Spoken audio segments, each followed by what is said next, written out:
Daemon slayer के 7वें episode, जिसका शीर्षक अ फुल विलेन है, तंजीरो और उसके साथी दानव हत्यारे खुद को अब तक की सबसे कठिन चुनौती का सामना करते हुए पाते हैं।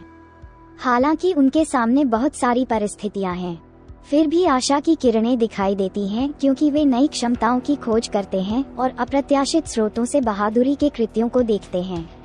एपिसोड की शुरुआत तब होती है जब तंजीरो उन्नत ज्वाला श्वास तकनीक के साथ हंतांगू का सिर काटने जा रहा है, जिसकी बदौलत उसकी बहन नेजुको ने उसकी तलवार को अपने खून से भर दिया, लेकिन एक भयानक राक्षस उसके पीछे से आता है।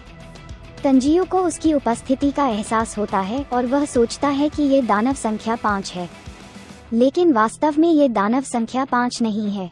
जेनिया के फ्लैशबैक में हम देखते हैं कि सेकेडो ने शेष दानव क्लोनों को अपने में समाहित कर लिया और जोहाकुटेन नाम का एक नया क्लोन बन गया। एक भयावह क्षण तब आता है जब भावनात्मक दानव जोहाकुटेन प्रकट होता है। जोहाकुटेन अन्य सभी भावनात्मक राक्षसों का एक संयोजन है, जो उसे अपने समकक्षों की तुलना में अधिक मजबूत, होशियार और अधिक प्रभावशाली बनाता है। जोहाकुटेन का दृश्य प्रकटीकरण लुभावने से कम नहीं है। इसके साथ एक महाकाव्य स्कोर भी है जो क्षण की तीव्रता को बढ़ाता है।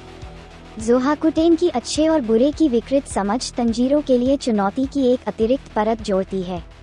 वह अपने धार्मिक गुस्से को बरकरार रखते हुए तंजीरो और जेनिया को भयानक खलनायक करार देता है। तंजीरो न्याय के प्रति अपनी प्रतिबद्धता से प्रेरित होकर जोहाकुटेन को पीड़ित कार्ड खेलने से मना कर देता है। वह पूरी तरह से जानता है कि इस दानव ने अनगिनत मनुष्यों को निगल लिया है। उनकी विचारधाराओं के बीच टकराव एक तीव्र लड़ाई के लिए मंच तैयार करता है। इस बीच मुइचिरो का भाग्य अधर में लटका हुआ है क्योंकि वह मौत के कगार पर अपर 5 में फंसा हुआ है।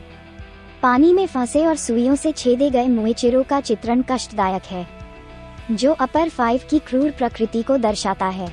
टोकिटो पानी की जेल में फंस गया था और ऑक्सीजन की कमी के कारण उसकी आंखों के सामने धीरे धीरे अंधेरा छाने लगा। ऐसे समय में तंजीरो उसकी आंखों के सामने आ जाता है और तंजीरो टोकिटो से कहता है कि रुको, कोई तुम्हें बचाने आएगा। लेकिन टोकिटो ने कहा कि सच तो ये है कि मैं सबसे मजबूत हूँ जो मुझे बचाने आएगा। मैं बाहर नहीं निकल सकता यहाँ का। टोकिटो ने देखा कि तंजीरो और उसके पिता की आंखों का रंग एक ही है, इसलिए टोकिटो को तंजीरो और उसके पिता के बीच समानता नजर आती है।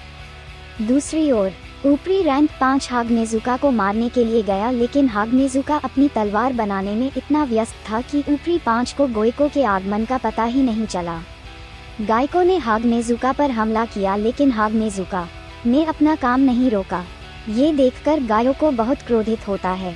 गायोको ने हमला करके हागनेजुका का मुखौटा तोड़ दिया और हम हागनेजुका का असली चेहरा देख सकते हैं।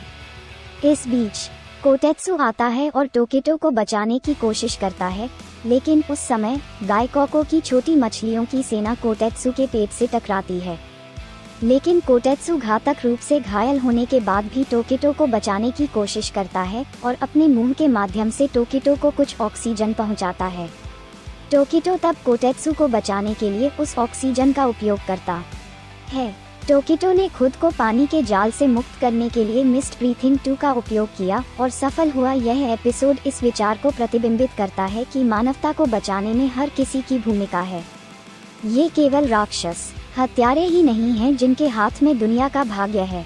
यह वे व्यक्ति भी हैं जो उनका समर्थन करते हैं और भारी बाधाओं के बावजूद भी अत्यधिक बहादुरी का प्रदर्शन करते हैं।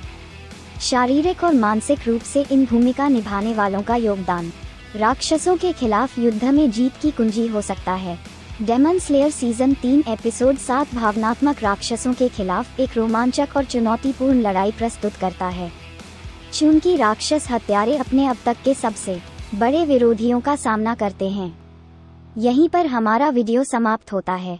आगे क्या हुआ ये जानने के लिए हमारे चैनल से जुड़े रहें और अन्य एनीमे अपडेट के लिए हमारे चैनल को सब्सक्राइब करें। अगले वीडियो में मिलते हैं, तब तक स्वस्थ रहें।